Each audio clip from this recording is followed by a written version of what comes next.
Omo Tom, abeg quickly on TV make we see wetin dey happen now. You know say na today they go call the lucky number for the lotto wey we play. Omo Joe, abeg as I dey like this, me I no just get energy for that game.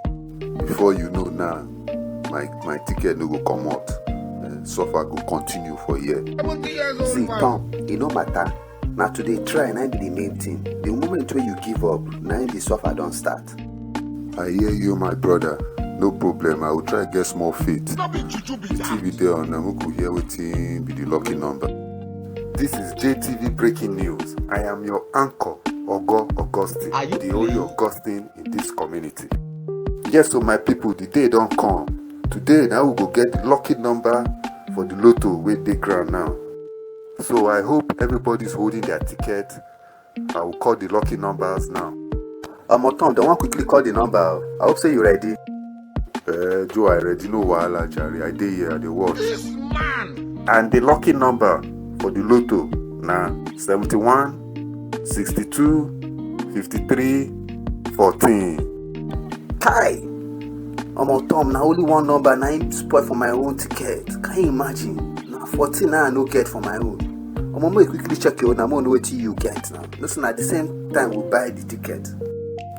Omo Joe, you like say na me win o. I get the complete number. Thank God. Omo, your guy don finally hammer, Joe. Your guy don finally hammer. Abeg, the person wey win this year's lotto, make him quickly come our office first thing tomorrow morning with him ticket so we go fit transfer him money to him account. Once again, congratulations to our lucky winner. Tom. Now wow, now you don't turn multi-millionaire. Abeg, tell me, what you go do with all this money where you win? You know say this money where you win, you reach 50 million.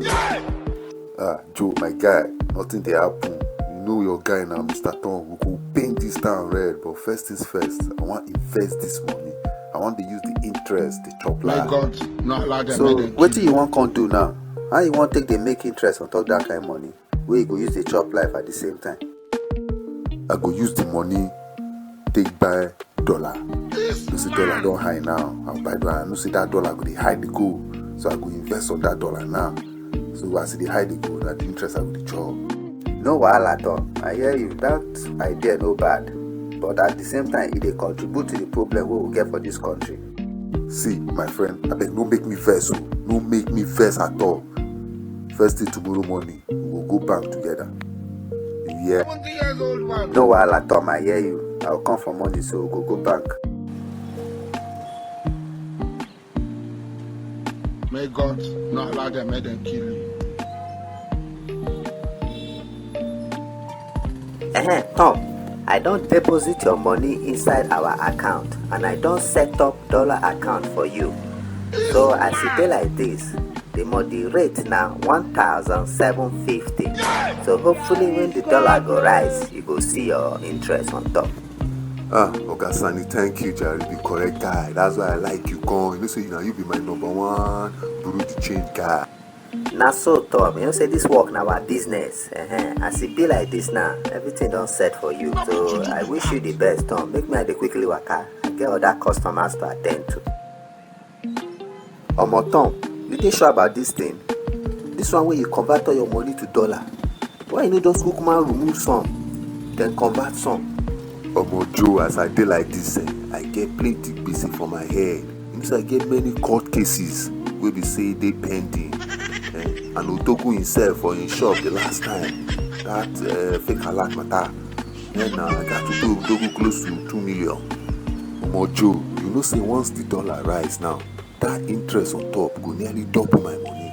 At least I thought I go see half of my money. That one I go and clear all my bills and legal bills when I get. Omo Tom, I feel you. No wahala, sha. I hope say this your investment movement go work. Joe, no wahala. Make we quickly dey go house. I want go watch TV, make I know wetin dey happen. 70 years old man. May God not allow them, may them kill you.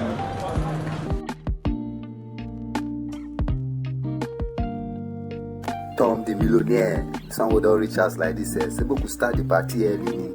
Omo Joe, with plenty money comes with plenty responsibility. As I dey like this now, I need to dey move like James Bond to plan my movement. We get breaking news, my people. As it be like this, it be like say it don't set for all the old dollar lovers now. We don't receive breaking reports say dollar don't drop drastically to 200 naira per dollar. Hey, which kind yeye news come be this one now? Why be say now today when I don't convert all my money to dollar, now dollar can't drop? As it be, my people, our federal government is working really hard to make sure the thing even drop past 200. So if you be anybody where don't go quickly go collect dollar, go bank now, go collect your naira back. Oh. Omojo, me I don't dey go bank, I go bank quickly, go collect my money.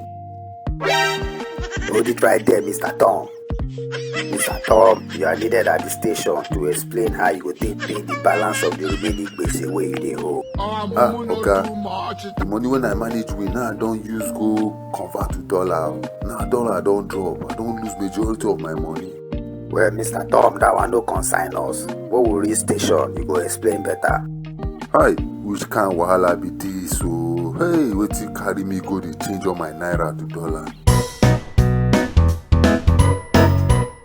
Thank you very much, my country people. I'm glad you enjoyed our program. Please hit like and subscribe to support our cause.